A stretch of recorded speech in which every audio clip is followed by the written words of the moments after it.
Do you remember the first time you saw real magic, apprentice?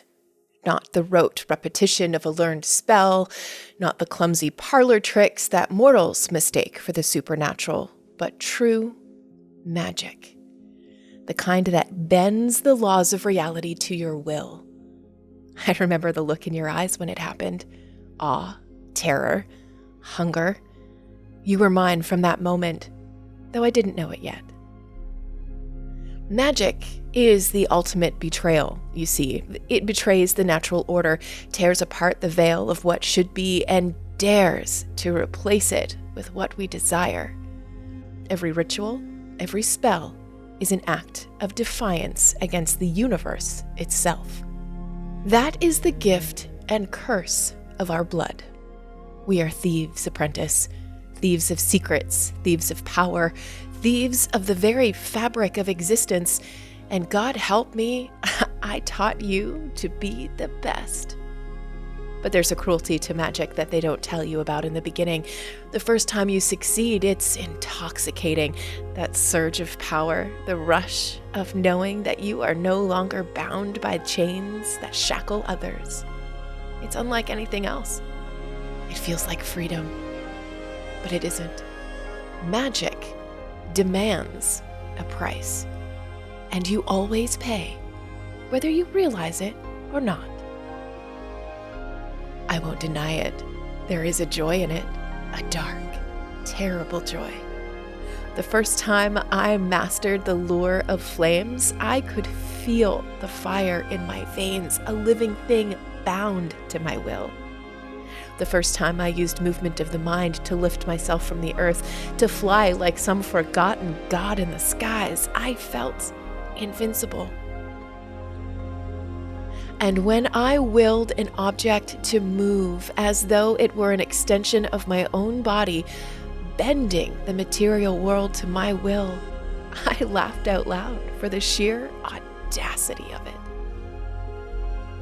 And when I taught you those things, when I saw you light the darkness with your own fire, I felt pride. Real pride. Do you understand how rare that is for someone like me? But magic is not just power. It's knowledge. It is the pursuit of truth in its purest, most dangerous form. When we take up the study of thaumaturgy, we swear to follow it wherever it leads, no matter the cost, and the cost, apprentice, is always higher than you think.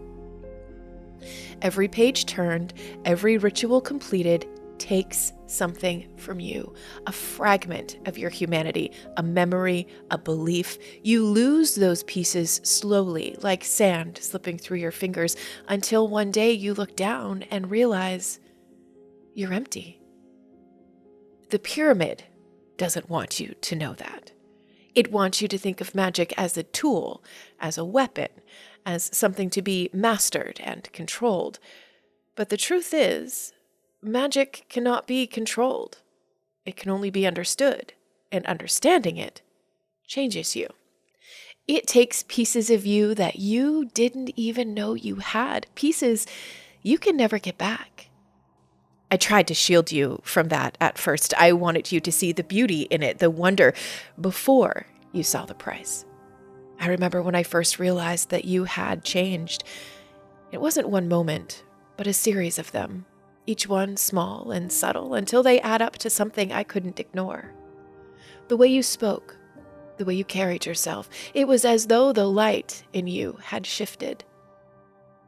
You were still brilliant, still dazzling, but there was a sharpness to you that hadn't been there before. I told myself it was progress, that you were growing into your power, but deep down I knew what it meant. And then the pyramid showed you the other side of things, didn't it? The side I tried to keep from you. The politics, the blood oaths, the endless climb up a ladder that narrows with every rung. I thought I could protect you from it, that I could teach you to be more than a pawn in their game. But you learned faster than I expected, faster than I wanted. You learned that power is the only currency that matters. The loyalty is a lie we tell ourselves to sleep at night. That the only way to survive is to climb over the bodies of those who came before you. And you used that knowledge against me. Bravo, apprentice. You've proven yourself a true Tremere. But do not forget the magic. Do not forget the wonder. It will be all that sustains you in the end. When the politics have ground you down, when the betrayals have left you hollow, when the pyramid demands everything you have and more, the magic will still be there. It will whisper to you, calling you back to the fire, to the truth that we glimpsed in the beginning. And it will hurt. By the gods, it will hurt. But it will remind you of why we do this. I wonder if you've ever stopped to consider what it is we're really chasing, what drives us to uncover these secrets, to break these boundaries. Is it power, survival, or something more elusive? Something we can't even name? I've spent centuries asking that question, and the only answer I have found is this. We chase magic because it makes us feel alive. Even as it kills us, it reminds us of what we once were, of what we might still be.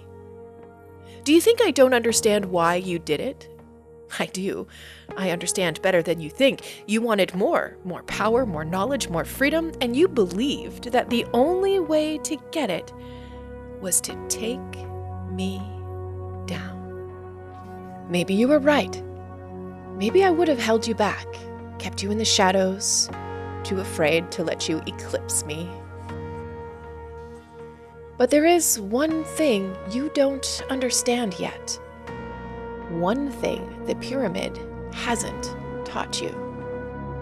Power without purpose is a curse. Knowledge without wisdom is a blade without a hilt.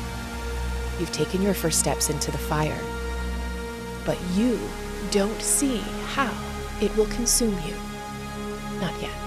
I envy you, apprentice. I envy your certainty, your ambition, your belief that you can take the world and remake it in your image. I remember what that felt like, but I also pity you. Because one day, you will look back on this moment, and you will understand. You will understand what you took from me, what you took from yourself, and what the pyramid will take from you in return. So go, take your victory, take your power, take your knowledge, but remember this: the fire that lights your way will also burn you. And when it does, I hope you remember me.